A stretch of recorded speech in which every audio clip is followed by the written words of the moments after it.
What's going on, YouTube? Metal Complex here, and welcome to episode 5 of my Sunday series, The Knife Guy. If you don't know where you are, you don't know who I am or what I'm talking about, basically on Sundays what I like to do is spread a bunch of knives out. Some of my knives that I've had for a while and some knives that I've reviewed or talked about earlier on this week, and just kind of play with them, open them up, flip them. And what I like to talk about are some of the experiences that all of us collectively share as we become the knife guy in our own social settings. Some of these experiences I think are, more or less like circumstantial with each individual person, and some of them are extremely relatable. I try to, as hard as I can, to make these stories or these conversation topics as relatable as possible, or at least talk about things that are as relatable as possible. And you guys seem to like this, so I've been doing this here for a while. But anyways, what I want to talk about today is basically the timeline that we go through as we become a knife guy. Now, this is one of those topics that is going to be a little bit different for every single person, but I feel like we all go through more or less the same type of thing. I suppose it's different for people who are more user oriented than collector oriented, but a lot of times it does end up being relatively similar in terms of different experiences. So, and what I mean by that is like from the moment that we actually get our hands on our very first knife to basically what we end up or like me, for example, from the time that I got my hands on my first pocket knife to what I am today, which is now a YouTuber who talks about folding knives and every last little tiny thing surrounding folding knives. So, when I was little, I wanted a pocket knife really, really bad from the moment that I was aware of them. But if you guys watched my video about my very first pocket knife ever, my dad was like, no, I'm not going to give you a pocket knife you can run around. I wanted one, I think, when I was 6 or 7 years old, maybe 8 years old, I can't remember. And over at my grandma's house, there were boxes of old stuff that my brother and I had dug out of my dad's closet, and inside one of them was a pocket knife, and I wanted it. And my grandma was like, yeah, sure, but once my dad figured out that I had this thing, he was like, no, you're not old enough, and basically gave it to me much later. And I think I was 9 or 10. And so the first day that I had it, I went out, and of course, the very first thing I did with it was not use it the way that a pocket knife should be used. I was throwing it at a piece of a cardboard box that I had stood upright against my swing set, trying to get it to stick. And he saw that and immediately came outside and took it away from me, and eventually gave it back. And he, basically took another opportunity to explain to me a knife is a tool. It's not a weapon. It's not a toy. And I took one of those lessons to heart, that it's not a weapon, or that it's, in normally or under normal circumstances, not a weapon. It's more meant as a tool. But the part that he said about it not being a toy, I'm not so sure that stuck. But so that's kind of where it started. And then I had this fascination with just all things, all bladed objects. I remember being younger and I loved to watch Power Rangers, and I loved all the, they all had their individual weapons that were color coded, depending on what Ranger it was. And they would all sort of morph together and create a bigger, crazier weapon. And I think a lot of us watched stuff like that. It didn't really matter what you watched, if it was Power Rangers, if it was Ninja Turtles or whatever. A common theme with a lot of that stuff in the late 80s, early 90s, like for me, was all of these superheroes and the villains had melee weapons, and a lot of them were bladed objects. So that created this fascination, at least with me. I don't know if it's with you guys, but so I was, super into stuff like that. And of course, middle school and high school, I loved, grade school and middle school, I loved seeing all of my friends' pocket knives. Every now and then we would, I'd go over to one of my buddy's house, and his dad would have like a Bowie knife mounted on the wall or something really cool. Or somebody's older brother would have an awesome fixed blade, some military looking thing, or a bayonet or whatever. And then I got into high school, and I remember this. I was a sophomore in high school, and I think I was sitting in history, and my buddy, we weren't paying attention. he was whispering. He said, "Hey, there's a town over that's got a flea market, and they've got like ninja swords." And I was like, "What do you mean, like toy swords?" And he's like, "No, like real ninja swords, like katanas." And I was like, "Oh man, we have to go." So as a sophomore in high school, I loaded up with 2 or 3 of my friends, and we drove to this little town with this flea market. And sure enough, they had the they had the setup with the 3. You know, they had the big one, and it had the medium one, and the little one. And at the time I brought all the cash that I had with me, which I think was $50 or $60, and I think the set was more, but you know, I said that I don't have enough money for it, and I didn't know anything about flea markets or haggling or anything like that. And I remember the lady in the counter was like, "Well, how much do you have?" And I showed her what I had with me, and she's like, "I'll take that. That's fine." So I was like, "Oh, awesome! I got 3 swords." And you know, as far as I was concerned, they were the real thing. You know, they weren't stamped and pressed like we know, like you guys know was likely the case, and it was. But I remember now I didn't do this with mine, but my other buddies decided to make like a movie. And I don't know what it was. It was really dangerous. But I remember they were down at the park, and I heard about this. I wasn't a part of it. But they were riding on their skateboards and trying to make a movie where they like rode past each other and clashed swords. Ridiculous. Just dumb stuff that high school kids do. And so they found out really quick that the blades were not full tang. And I remember he said, my buddy Daniel said, "Look what happened to this sword after we like, you know, clashed them into each other."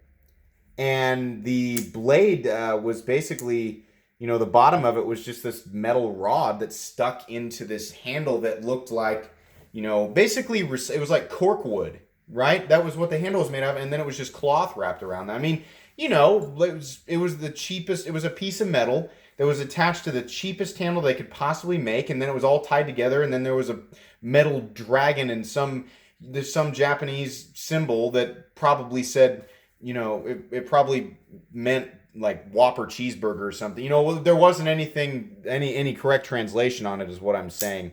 It was just meant to attract the attention of somebody like a kid in high school who really wanted to pay $50 for a set of cheap swords, you know, and mission accomplished. That's exactly what happened.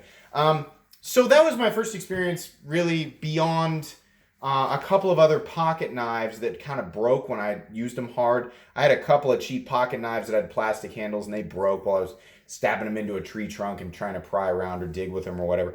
And so multiple times this happened where I was like, okay, these things are breaking. Like, what's the deal? I paid $50 for this sword, or I paid $20 for this knife, or $10. Like, why is it breaking?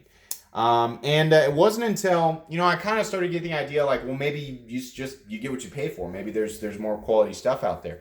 And it was around the time that I was it was like late high school, early college, where every time I went to Walmart, I would go back there and I would look at that knife case. You know, so I was 17, 18, I'd look at it, and some knives were $5, $10, $15, and some knives were $60 or $70. And I remember that was my first time seeing like the mega black tactical looking folding knives, you know, your SOGs, your Kershaws, your Gerbers.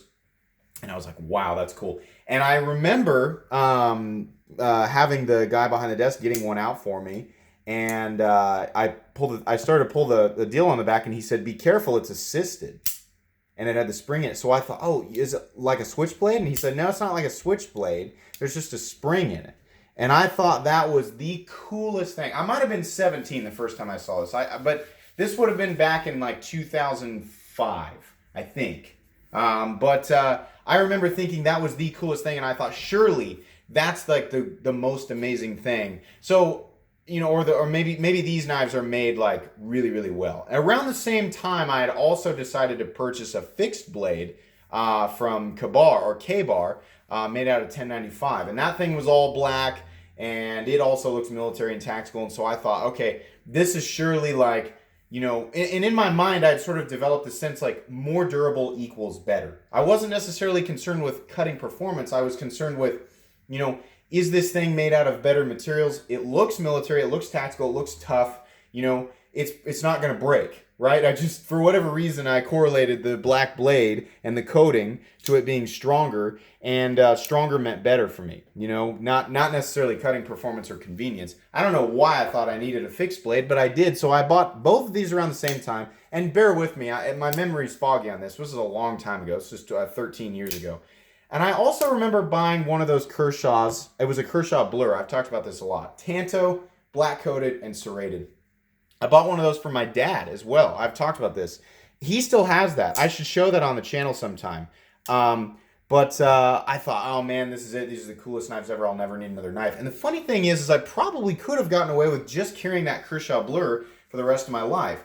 But that, you know, then I started to get a taste. I was like, these things do feel better. The action's nice. I like the assisted, you know, the feel of that assisted, that bam, you know. I'm not so much into that anymore, but you have to imagine somebody who didn't know better or didn't know about this whole other world, you know, namely worlds like this. But so that was all, you know, that sort of set off multiple explosions, like a chain reaction. And then, you know, I kind of looked at some other stuff. My friends had some stuff. We talked about, you know, our interest in knives. And I remember my buddy had one of those CRKT M16s. And, you know, I had seen that CRKT M16 that I showed on my channel. I told that story about my dad having a worker that he thinks may have dropped it and then never really claimed it. I remember seeing that. So I was kind of getting this, like, you know, accumulating this information about, like, knife brands. And I was, you know, kind of forming my own idea of what brands correlated to quality and what type of, you know, coatings and finishes, you know, what to look for visually, but I was getting the wrong idea. Now, so by complete luck, I walked into the store. It's no longer here in the town that I live in, but it was a you know, it was like a pawn shop kind of, but it was more focused on knives and guns and coins. Like that was 99% of what was in there. Some jewelry, but he also had new knives. And that was the very first time I ever saw a Benchmade. And I think I was 19 or 20. I was in college. And I saw these knives that looked incredible. And back then it was like the 710, the 940, the Griptilian, the Adamas, the Barrage. And I remember there was a Barrage sitting there.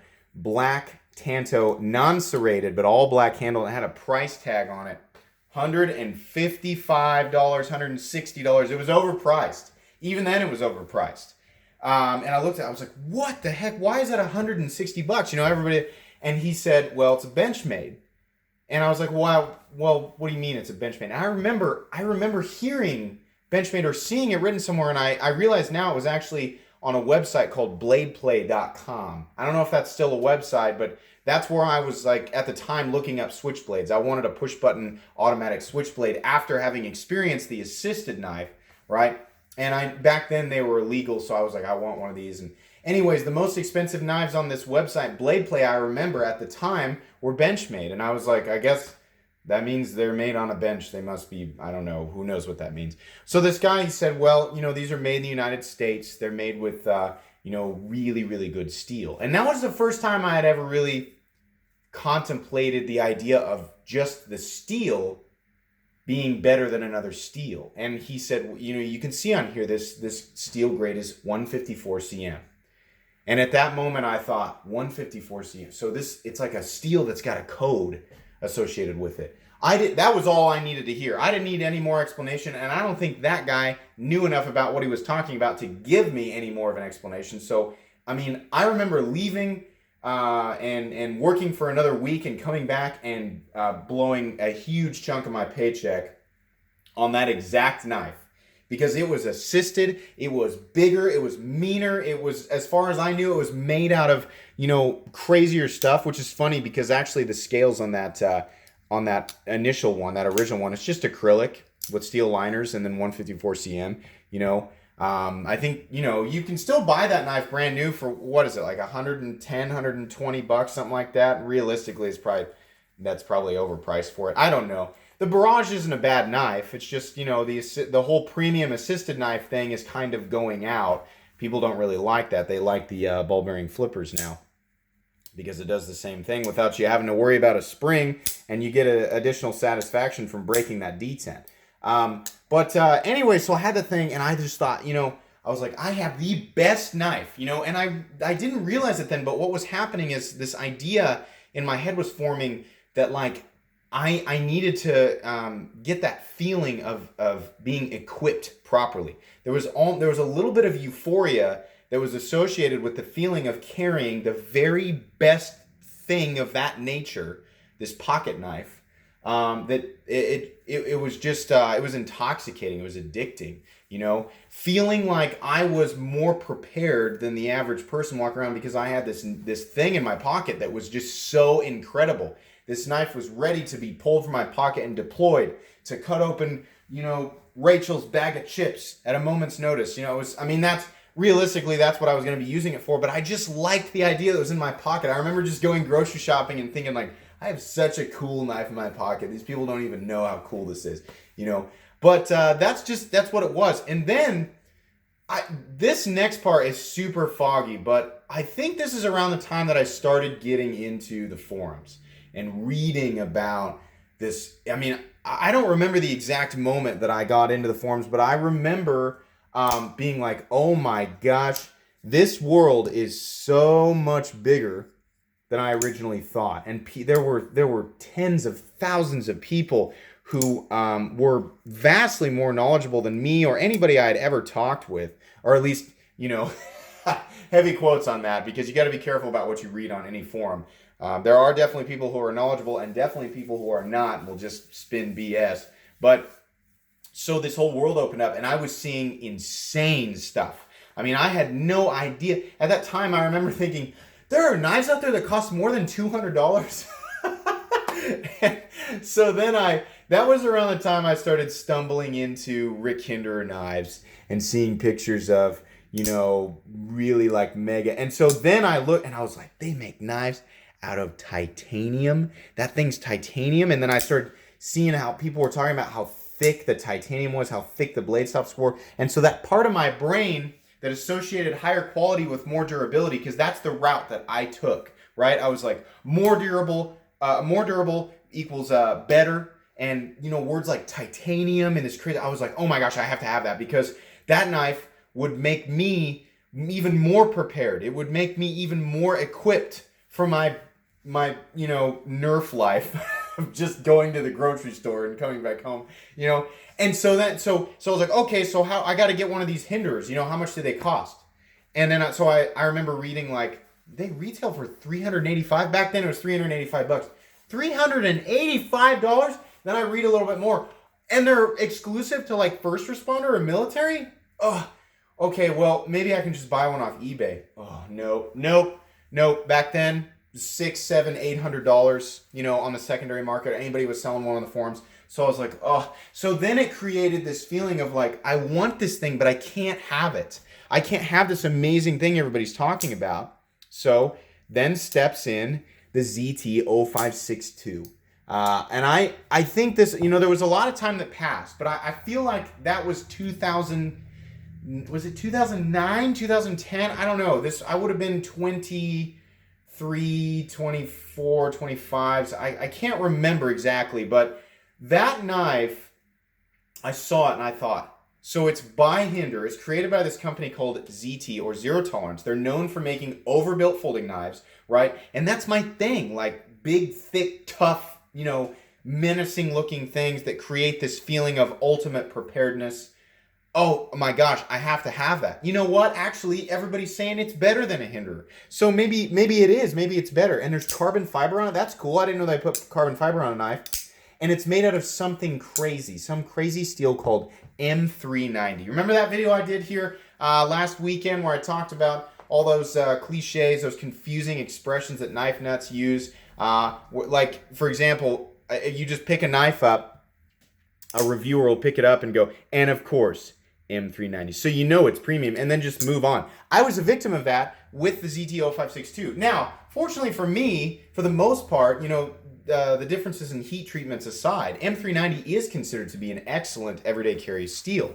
But when I remember getting this knife and unboxing it and thinking, This is the greatest thing that has ever existed. There's truthfully nothing better than this. And in a way, I was close. I'm not going to say I was right in thinking that. I was closer to correct than I knew then. You know, if you've watched my video on diminishing returns, right?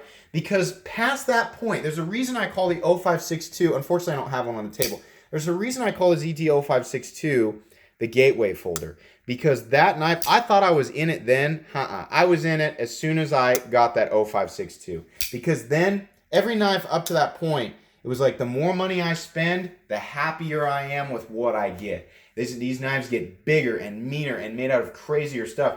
So then I'm still lusting over, you know, Rick Hinder, and then I discover Microtech and the out the front automatics. Oh my gosh. I was like, that not only is that amazing and hyper tactical, it's illegal. Back then in Kansas, it was illegal to carry something like that. We could own it, but not carry it. So I had to order myself one of those. I had already spent $250 on the ZT knife. You know, what's $385? Back then, the Combat Troodon that I ordered was $385. I ordered it from Empire Outfitters. Got that, loved it, blew my mind, created that feeling of euphoria all over again. But then here's the crazy thing. I didn't want to carry it. It was too nice, right? I was carrying the 0562, but I did not want to carry that Combat Troodon. So I'm reading on the forums, and I pick up this term called grail, right? Your grail knife, that knife that's so nice, you love it so much, you don't want to carry it. And I was like, oh, I've experienced that. I know what that's like. So then I have confirmation that there's somebody else out there like me who will spend all this money on a knife and not want to carry it, right? You have your users and you have your grails or your safe queens or whatever. And I was like, oh, there are other people experiencing this sickness and this euphoria, right? So then I was like, oh, it's totally okay, right? This is normal. Like there are all these other people who do this. And so then I'm like, well, I want more. How am I going to afford it? So at some point I decided to sell my 0562, my original M390 low serial number 0562, and my Combat Troodon, and I started buying other things. And I realized not only can I sell these knives on the forum, they sell pretty quick and they retain their value pretty well. You know, I thought, wow, I only lost $25 on my 0562 and I only lost $50 on my Combat Troodon. I can buy like a crazier knife. So I bought some more knives in the same caliber, played with them for a little bit, then decided to sell those and buy some more. And each time I was doing this, I was losing a little bit of money, but every time it was like, it was easier and easier and easier to do it. You know, I was getting deeper and deeper and deeper into the addiction. And that continued up until I got my first Hinderer. And, well, I mean, it obviously continued beyond that. And basically the story goes is, blah, blah, blah, blah, blah, et cetera, et cetera, et cetera. Now I'm a crazy knife nut YouTuber preaching to you guys about what your next knife to purchase should be. But, I mean, part of it is a warning to be like, yeah, you can easily, you know, slip down this slippery slope, right? And unless you get lucky with some Spyderco sprint runs or some ZT factory customs or something where you do actually make a little bit of money, you know, you can end up losing a lot of money, you know. So trading or buying things that are in very limited supply and then selling them for the same or maybe a little bit more than what you paid for them, that's a lot of times that was the only way that I could keep my obsession afloat and justify it. You know, I did a lot of trading for a long period of time. And then, you know, as I kept evolving, I have to assume a lot of people arrive at this point. I realized that, you know, just because it's a $400 knife or a $500 knife doesn't necessarily make it better than my $150 knife or my $200 knife.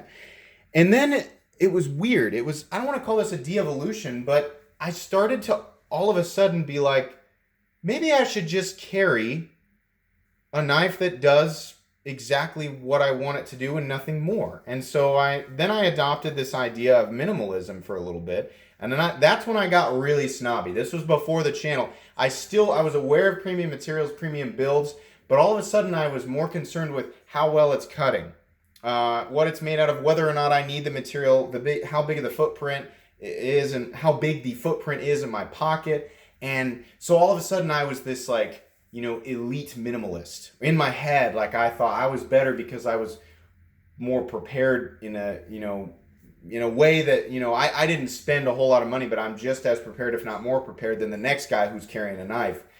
And then that started to make me feel bad, because then I realized everything that I was saying to my friends or anybody else on the forums was basically just my ego talking, and it wasn't doing anybody any benefit. And then, skip ahead a little bit, getting further into this, I still have that part of me that appreciates minimalism. I enjoy, budget knives that are a good design, that are made out of good steels, right? But I found that I enjoyed finding the right knives for people, and that, basically where I'm at now is that I enjoy knives that are $25, and I enjoy knives that are $2,500. I love, the premium features of a really expensive knife. I love the exclusivity of it. I like finding things that are rare, things that make no sense to carry whatsoever, like the Praetorian tie. I love that thing. This is not practical at all, but I love it. I also love things like the Gonzo FH21 here. Like, this is, here's an example of something that's minimalist, $25, D2 Contour G10. This is probably more than most people will ever need. But I appreciate all that stuff for different reasons. And I've realized it's not so much important to let everybody know how much I know, despite me going out of my way to create a YouTube channel so that I can share every last thought with anybody who will listen. That's the irony of that statement. What's important to me is that anybody who's interested in the knife world in and of itself, I want to help them, travel down a path that benefits them as much as possible, and help find the knife that's right for them, regardless of, how much money I like to spend. It's not the same for every person. So now I'm at a point where I'm like, hey, I really like some of these budget knives. If this is what you want to spend, take a look at some of these. Or, oh, you want to spend some more money and you're really into some of the premium steels and some of the more fidgety stuff, well, take a look at some of this stuff. Now I've realized the biggest joy that I get from the knife world is just spreading the joy to other people, and getting them into it. That's fun for me. I really, really love that. And I think it's healthy and it's beneficial. And I don't know if everybody goes down this exact same path, but it was like I evolved for, not necessarily for better or worse for a while, and just sort of got into it. And then I kind of evolved in a way that was only beneficial for me, and it was like my ego. And then I kind of took a step back and tried to be a little bit more humble, and then decided maybe I should be helpful. And then I realized the joy is just the joy, People shouldn't necessarily just carry things just because they're exactly what that person needs. Everybody should carry whatever makes them happy. You should buy the knives that make you happy. If the lady of the seat makes you happy and you don't care that it's, well, we're no longer going to speak ill of the lady of the seat. You don't care that it is the way that it is, then great, go for that. You want something like this that's expensive and has that, mega sort of futuristic look to it, great. You want to go for something tactical that's overbuilt and kind of straightforward utilitarian design but mega expensive, and you've got the money to spend on it, go ahead, great. You want something that's, some people might consider to be the right at the exact line of diminishing returns, and you get the maximum benefit of utility and materials for the money that you're spending on it, referencing my point of diminishing returns video, go for that. It doesn't matter. People like me on YouTube can help guide you guys and give us our opinions, but truthfully, the end result every single time should be that you buy what makes you happy. You should carry what makes you happy, and that's what makes this fun. There's a bajillion different opinions, and arguments and discussions will never ever end. Content like mine will be in infinite supply, but what you take from this, hopefully, is that whatever's in your pocket now is making you happy, and you purchase it because you thought it would make you happy, and you were successful in that decision. We are almost at 30 minutes here. This episode really got away from me, but I hope you guys were entertained by this. I hope you enjoyed it. If you did, as usual, please leave a like. If you'd like to check out my other content, I do, of course, have lots of videos of knives that are either expensive or inexpensive that I do or don't like, so check those out. And if you enjoy all my content, then please subscribe to my channel, because there is definitely more coming. Thanks again for watching, everybody, and have a great day.